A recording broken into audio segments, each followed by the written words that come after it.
De historische waarheden die we leren via de school en de overtuigingen die we binnenkrijgen via onze ouders over hoe de wereld in elkaar steekt, bepalen voor een groot stuk ons zijn.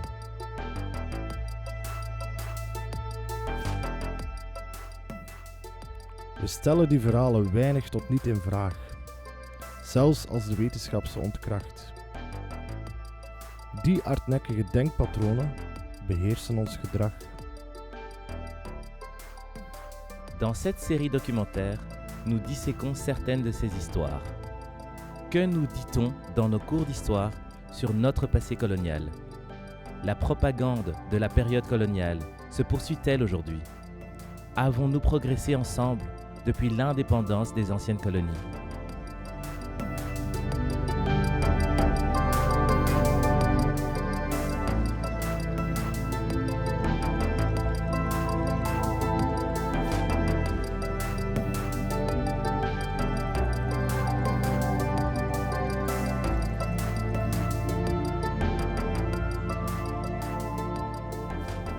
We have internalized a lot of untruth about ourselves, about our history, about our culture, and it's hard to move away from that indoctrination that has been put in our minds. The effects of colonialism and neocolonialism are still being felt after almost 100 years. And even after almost 60 years since we got independence. Education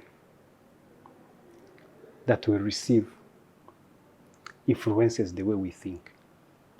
So from your childhood, you have been feeding on books written by the whites. So even if at a mature age you want to try and decolonize your mind, but it has influenced your whole life. Parfois on dit oui, la colonisation, c'est du passé, il faut oublier, il faut avancer. Non, c'est pas possible, puisque les méfaits de ce qui s'est passé ont des répercussions jusqu'aujourd'hui. Ja, ik denk dat je sowieso die internalisering van ergens een ongelijkheid, ik denk dat dat nog veel dieper zit dan wij ons eigenlijk kunnen inbeelden.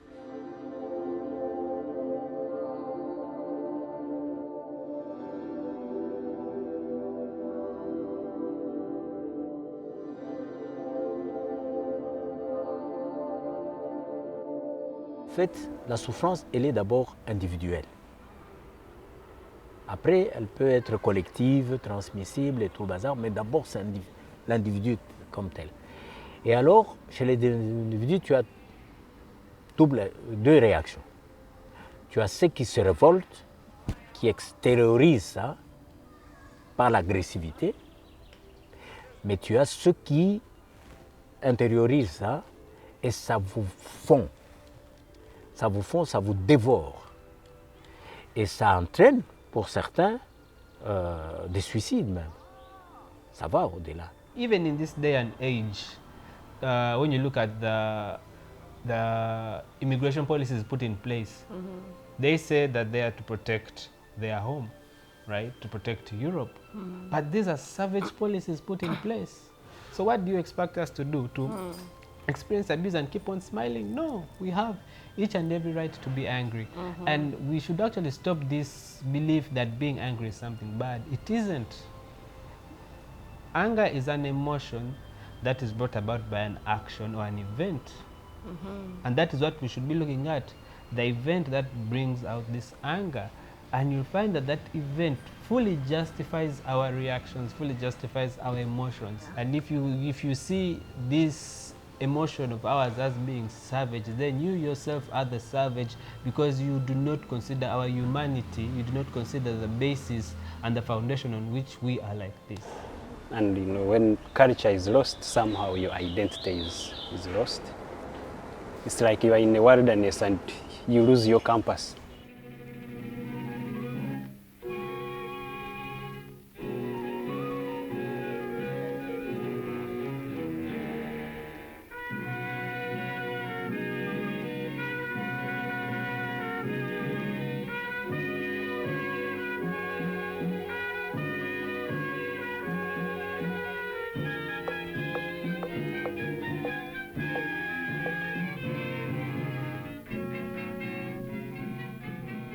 This is our traditional cross, processed from one of the trees here. This is the backload. The back cloth. When I went to China for that conference, handcraft conference, the Germans were already claiming this was their product. They had an agent, and we were surprised. This is a tropical tree from the tropics. You see, that is the problem we have. Even if you invent anything very extraordinary, it's not you. Then at the end of the day, they go around you and say, we have produced this one.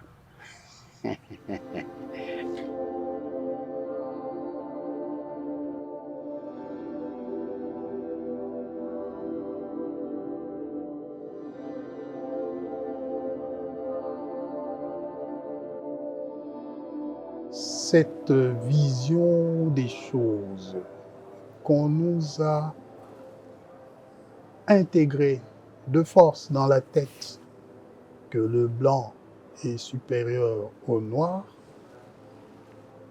ça se manifeste encore aujourd'hui. Le parcours que nous avons eu avec l'esclavagisme et la colonisation fait que il y a ce côté supériorité qui est enfoui dans nous et qui remonte chaque fois, souvent en temps de conflit. Sur les bancs de l'école, un blanc qui te disait oui, rentre dans ta brousse là, etc. Dispute, ah oui, salle noire, ceci, c'est là. Ça sort. Ça sort. Ça veut dire que c'est quoi supérieur par rapport à tout ce qui est conçu, etc. etc. En als ik in het Midden-Oosten 5 jaar correspondent ben en ik merk eigenlijk dat van mij wordt verwacht dat ik doe alsof ik het echt overzie, dat ik volgens de belangrijkste onderwerpen selecteer en daar objectieve informatie over geef. En ik merk in die 5 jaar dat ik eigenlijk in het beste geval Arabisch sprekend, keihard werkend, niets meer kan dan een onvermijdelijk gefilterd, vervormd, gemanipuleerd, partijdig en versimpeld beeld kan geven, maar dit niet erbij zeg en nog steeds op de VRT of de NOS verschijnen alsof ik het allemaal weet, dan denk ik dat ga ik eens analyseren. Waarom word ik in die rol gedwongen van alwetende persoon als ik dat helemaal niet ben? En waarom doen mijn collega's daar aan mee? Nou ja, die collega's worden weer ontzettend boos. Eigenlijk is het pas geslaagd als mensen boos worden. Maintenant, j'ai un exemple assez concret, c'est 2 jeunes qui ont vécu ensemble. Et beaucoup de jeunes. Il n'y a pas que cet exemple.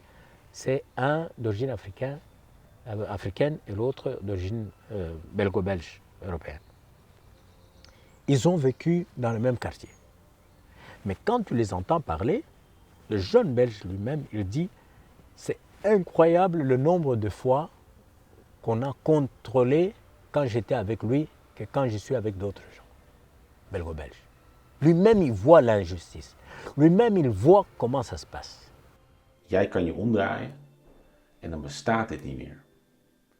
En het feit dat jij die optie hebt en ik die optie heb, maar zij niet, betekent dat het gewoon altijd anders is. En dat ik denk dat ook empathie veel meer bestaat uit het meten en het eren van die afstand in die ervaring, dan te doen alsof je met nieuwsgierigheid en empathie daarbij kan.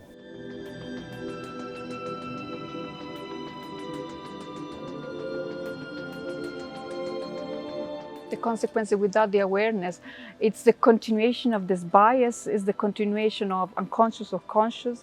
It feeds racism in all forms.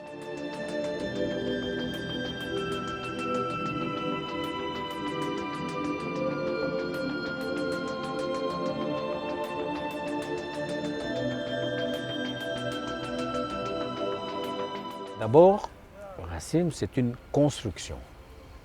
L'homme blanc, masculin, il est l'échelle le plus haut, d'un certain âge. Et puis on descend, on va voir une femme européenne. Quand on descend, on va vers le métissage.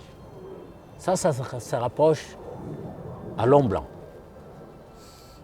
Et puis le noir suit après. Moi, dans mon métier d'avocat, ça joue beaucoup. C'est lutter contre des préjugés, un certain doute sur ses compétences d'office. C'est un problème en réalité qui vient des séquelles de la colonisation. Il y a des juges, j'ai déjà été moi-même, vous entendez un commentaire du style attendez, je ne comprends pas ce qui est dit. Tout ça doit se passer suivant les règles du droit belge. Hein. Enfin, qu'est-ce qui n'a pas fait du droit belge ici? Qu'est-ce qui vous fait dire que moi, je n'ai pas fait du droit belge? Vous voyez, je l'entends et j'ai compris. Et alors, il faut que dans ma réponse, je mette quelque chose pour remettre les pendules à l'heure.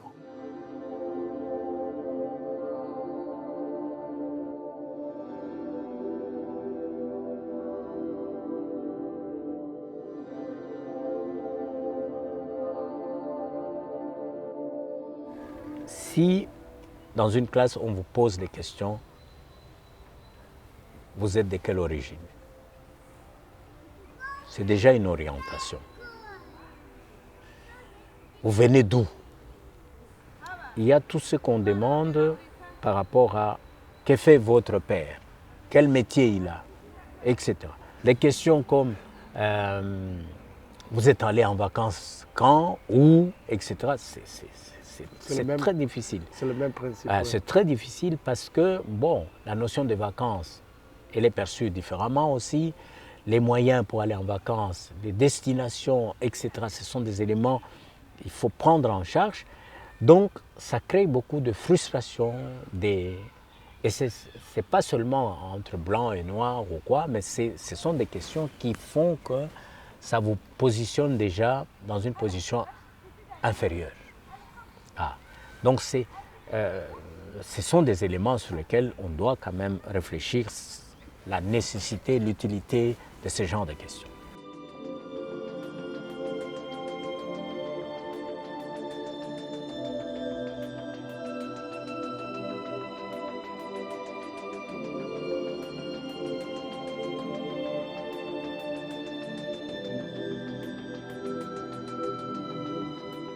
Our hearts were softened down there. So the Africans wrote the moral of resistance and instead embraced the European rules, okay, peacefully. So they became so respectful, are we there, to the missionaries. They didn't have that moral of resisting again. So their wonderful preachings softened the hearts of the Africans, which later on led to the colonization of Uganda, are we there? Because Africans lost the morale of resisting. So instead they expected something like gifts from the missionaries. Because okay, like in their preaching, they told us love our own soul. Love your neighbor as you love your soul. So those were good and wonderful preachings that softened the hearts of the Africans. So they lost the morale of resisting. So they therefore embraced their rules peacefully. So this one greatly improved the living standards of the Ugandans.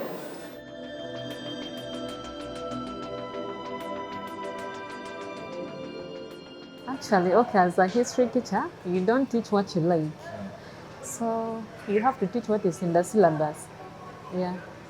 So, like for today, that was the topic I had to handle. It's written clearly in the history books that the missionaries came first to first talk to these Africans, make them receptive.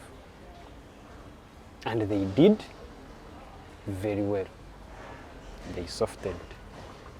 The whole thing was to come in a peaceful way, be with the people, so that by the time the colonial agents come, you're already used to them. I'm sure that can work everywhere. Can first introduce it gradually for people to first appreciate, so that you don't get too much resistance.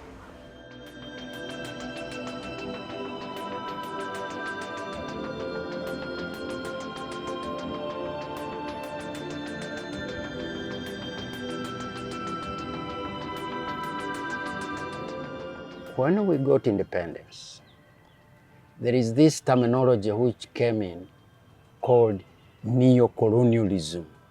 I'll give you an example. Uganda has the richest vegetation where you can get all types of herbal medicine.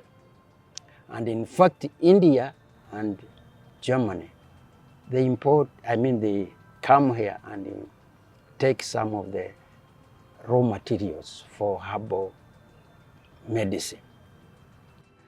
But again, in this country, we have what we call Witchcraft Act, an act which prohibits we, the indigenous people, to use our own medicine. And yet this very medicine is taken by the Europeans. They process and bring it back here, and we buy it very expensively. Neocolonialism approach. Not using the direct approach, don't do that. But then there is an invisible hand behind our leaders. Neocolonialism is a global system that keeps the former colonized in some form of bondage, and the resources keep being drained out of there. Les indépendances de la plupart des pays d'Afrique dans les années 60, c'était théorique. You give us 100% of the money for project X, but you put money like 30% for your travels, for coming for meetings, to train us. Yes, they are still our colonial masters because they are still here. They are still here, although in another form. Yes, my mother was a policewoman, and I remember very well the British up to today. They are still giving us grants in the police department. Why is that? Can we not manage our police? How is it visible? We despise our own. We will despise our traditional religion. We would even despise our local cuisines, our local foods and things like that, even local beers. For example, if you met someone drinking these local beers, say, what's wrong with this person? You expect that person to be sipping maybe a Johnny Walker or a Scotch whisk or something like that, not the local gin.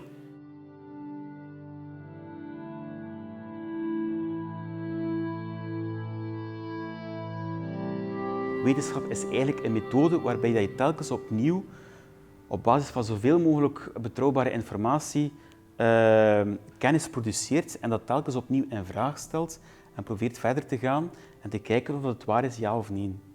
Dus het is een zoekend proces in plaats van oké, we hebben nu alle archieven doorworsteld en nu kunnen we de geschiedenis neerschrijven zoals dat die was en dan is het klaar, punt, andere lijn. Nee, zo werkt wetenschap niet.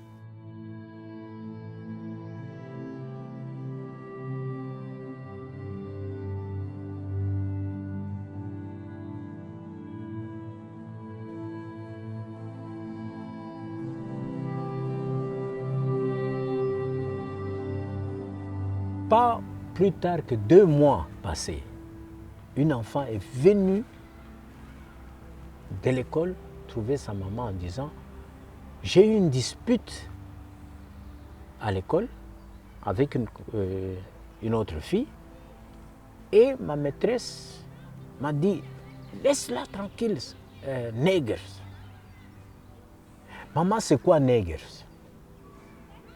2 mois. On est en 2022. L'école a voulu minimiser, non. On a dit non, sinon on va avoir UNIA, on va aller plus loin. Et là, ils ont commencé à prendre au sérieux parce que pour eux, ils allaient, oui, mais c'est pas grave, ce sont des enfants. Non, non, une professeure a traité, une institutrice a traité l'enfant de nègres. Tais-toi, nègres. L'enfant ne voulait plus aller à l'école pendant quelques jours. Les agressions, petites agressions, mais multiples. Micro-agressions. Micro-agressions, tout ça. Je travaille là-dessus. Ça part de ceci. Aujourd'hui, on t'a traité nègre. Là-bas, tu es arrivé, on t'a pas voulu que tu entres dans les discothèques. Demain, on a refusé ça, etc. Tout ça.